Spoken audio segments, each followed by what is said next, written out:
Bonjour à tous, vous écoutez l'émission Compte à rebours présentée par Thérèse Pan pour Radio Taïwan International.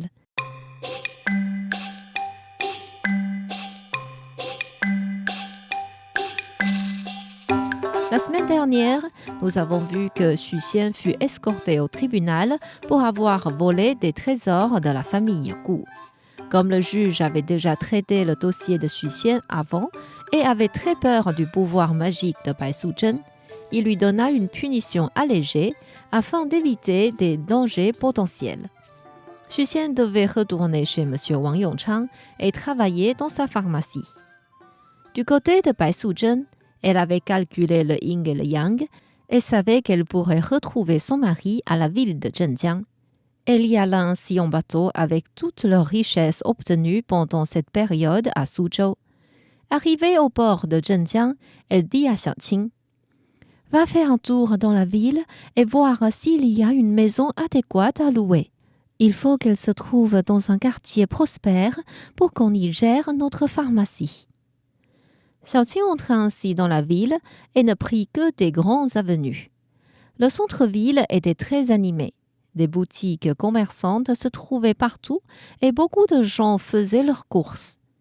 Xiaoqing regarda attentivement et aperçut une maison à louer qui avait l'air très correcte.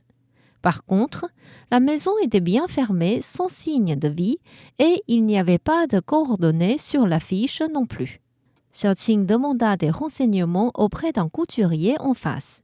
« S'il vous plaît, savez-vous comment pourrais-je trouver la propriétaire de la maison en face ?»« Ah, le propriétaire s'appelle Chen Benren. Allez tout droit par là et tournez à droite. Vous pouvez demander le chemin là-bas.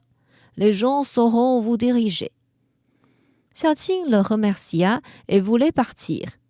Le couturier la regarda d'un air signifiant et rajouta: « Si c'est vous qui voulez louer sa maison, je suis sûr qu'il acceptera. » Xiaoqing comprit que cela voulait dire que ce monsieur Chen était un homme lubrique. Cela pourrait faire peur aux femmes ordinaires, mais étant une créature possédant des pouvoirs magiques, Xiaoqing n'avait rien à craindre. Arrivé devant chez M. Chen, Xiaoqing vit une servante sortir et lui demanda: « Bonjour, est-ce que c'est possible de voir M. Chen, s'il vous plaît ?»« Pour quelle raison ?»« Ma maîtresse et moi sommes venus de Suzhou et nous voudrions nous installer ici. Elle m'a demandé de louer une maison et j'ai vu votre affiche au centre-ville.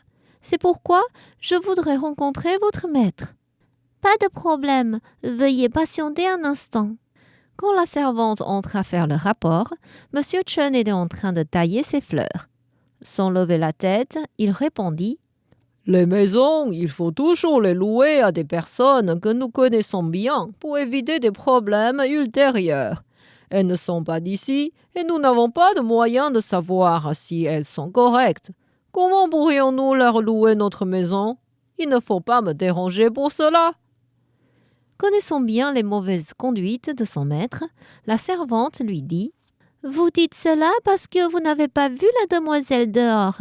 Si vous la voyez, je suis sûre que non seulement vous la lui louerez, mais en plus, vous ne lui demanderez même pas de payer la caution. » « Sérieusement? Fais-la entrer immédiatement. » Xiaoqing s'était déjà préparée psychologiquement et fit exprès de se donner l'air d'une fille belle et faible, ayant besoin qu'on s'occupe d'elle. Monsieur Chen était ravi de voir une femme aussi jolie arriver chez lui et la fit tout de suite s'installer dans une chaise confortable en lui demandant: « Alors, dites-moi, comment vous appelez-vous? Qu'est-ce que votre maître fait dans la vie? »« Je m'appelle Xiaoqing. Mon maître s'appelle Xu Xian. Il est d'origine de Hangzhou, mais il a déménagé à Suzhou pour y ouvrir une pharmacie.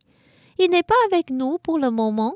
C'est ma maîtresse Bai Suzhen qui m'a donné la charge de louer une maison au centre-ville. »« C'est donc votre maîtresse qui voudrait louer ma maison? » ?»« Tout à fait. Elle est la fille d'un général, mais ses parents sont tous deux décédés.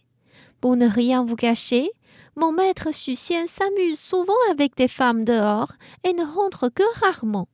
Ma maîtresse a essayé de lui parler, Mais ça l'a mis en colère. Il a quitté la maison sans prévenir et nous n'arrivons pas à le retrouver. Ma maîtresse se rappelait qu'il disait souvent qu'il voudrait venir à Zhenjiang pour s'installer. C'est pourquoi nous sommes venus ici. En attendant de le rejoindre, nous prévoyons d'ouvrir notre pharmacie et avons besoin d'une maison adéquate. Votre maison correspond exactement à nos critères. Si vous acceptez de nous la louer, nous serons bien reconnaissantes. Ah, ah, ah, ah, ah. Il n'y a pas de problème.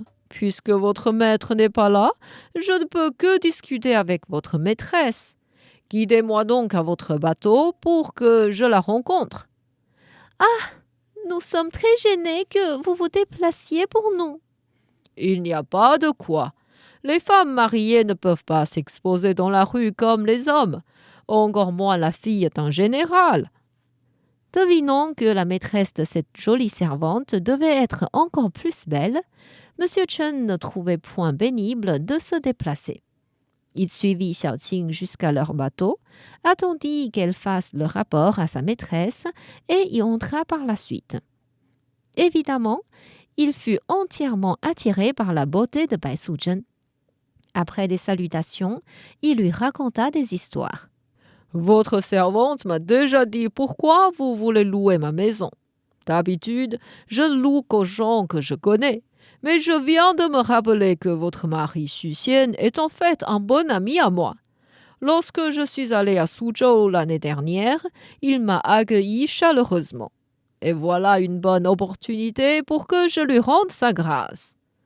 Ah, vous connaissez donc mon mari ? De cette manière, je suis vraiment rassurée puisque ma servante et moi avons quand même peur d'avoir un propriétaire non sérieux. Pour le loyer et la caution, pourriez-vous nous fixer un prix ? Ah, ah, ah, ah, ah. Avec la relation que j'ai avec Xu Xian, ne parlons pas de prix. Vous n'avez besoin de vous soucier de rien. Emménagez tout simplement dans cette maison. Mais nous ne pouvons pas ne rien vous payer. C'est peu de choses. Installez-vous déjà et quand Xu Xian arrivera, nous en parlerons plus tard. Après leur discussion, M. Chen quitta le bateau pour préparer la maison. Il demanda à ses servants de bien nettoyer toutes les pièces et de transporter des valises de ses 2 locataires. Avant le coucher du soleil, Bai Suzhen et sa servante furent bien installés dans leur nouvelle demeure. Le lendemain, M. Chen vint de nouveau pour leur offrir des cadeaux de déménagement. Bai Suzhen était touchée par ces gestes, mais triste pour lui car elle savait bien que c'était pour une mauvaise intention que M. Chen était aussi enthousiaste et généreux envers elle. Elle se rappela de l'ordre de la déesse Mère d'Or qu'elle devait faire du bien dans ce monde et ne pouvait pas blesser la vie des hommes. Ainsi, elle décida dans son cœur de diriger M. Chen sur la bonne voie. Mais si vraiment il ne voulait pas changer son attitude, elle ne serait plus responsable du résultat. 2 jours plus tard, M. Chen se dit « Aïe, j'ai déjà bien préparé leur maison et je leur ai aussi offert des cadeaux. Maintenant, il faut que je trouve une autre excuse pour aller chez elle et ce serait encore mieux si je pouvais y aller régulièrement. » Il réfléchit et trouva un plan. Ensuite, il alla rendre visite à Bai Suzhen pour savoir si tout allait bien. Après des salutations, il lui dit « Votre servante m'avait dit l'autre fois que vous voulez ouvrir votre pharmacie à Zhenjiang. J'imagine que ce n'est pas facile pour vous de vous en occuper tout seul. S'il y a des choses que je peux faire, n'hésitez pas à me le dire. » Vous lisez vraiment dans mes pensées. Vous savez déjà que je suis venue à Zhenjiang pour attendre mon mari. Mais quel jour il viendra et s'il pourra nous retrouver ici, ce sont encore des questions. Je voudrais rouvrir notre pharmacie par Retang en l'attendant. De cette manière, nous pourrons gagner notre vie et il pourra plus facilement nous remarquer dans le futur. Mais, comme ce que vous avez dit, nous ne sommes que 2 femmes. Même si nous avons amené tous les matériaux et des herbes médicinales, ce n'est vraiment pas pratique pour nous de gérer l'ouverture d'une boutique et de courir tous les jours dehors. Si vous pouvez nous aider pour cela, je serai vraiment reconnaissante. Cette demande correspondait tout à fait aux souhaits de M. Chen. Il employa immédiatement des ouvriers pour aménager une pièce de la maison en pharmacie. Employa 2 personnes confiantes et expérimentées pour s'occuper de l'achat et la vente des herbes. En 2 jours, tout était prêt. Quant à M. Chen lui-même, il se considérait presque comme le maître de la maison. Il s'occupait de la comptabilité et alla dans la maison tous les soirs pour faire le rapport à Bai Suzhen. Si c'était uniquement pour donner la somme gagnée, cela pouvait encore passer. Mais M. Chen restait de plus en plus longtemps pour discuter de tout et de rien. Des fois, il parlait même avec des paroles non respectueuses et faisait des suggestions érotiques. Bai Suzhen était bien dégoûtée par cette situation. Elle calcula le yin et le yang et sut que son mari viendrait bientôt. Si M. Chen continuait de tourner autour d'elle, il y aurait un grand problème dans leur vie de famille. Pour donner une dernière chance à M. Chen de guider sa conduite actuelle, elle prépara un repas copieux un soir en vue de l'inviter et de bien parler avec lui. Est-ce que Bai Suzhen pourra réussir à reconduire M. Chen sur la bonne voie?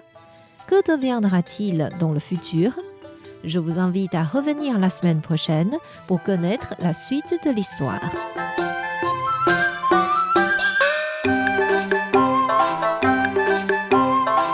C'était Conte à rebours présenté par Thérèse Pan sur les ondes de RTI.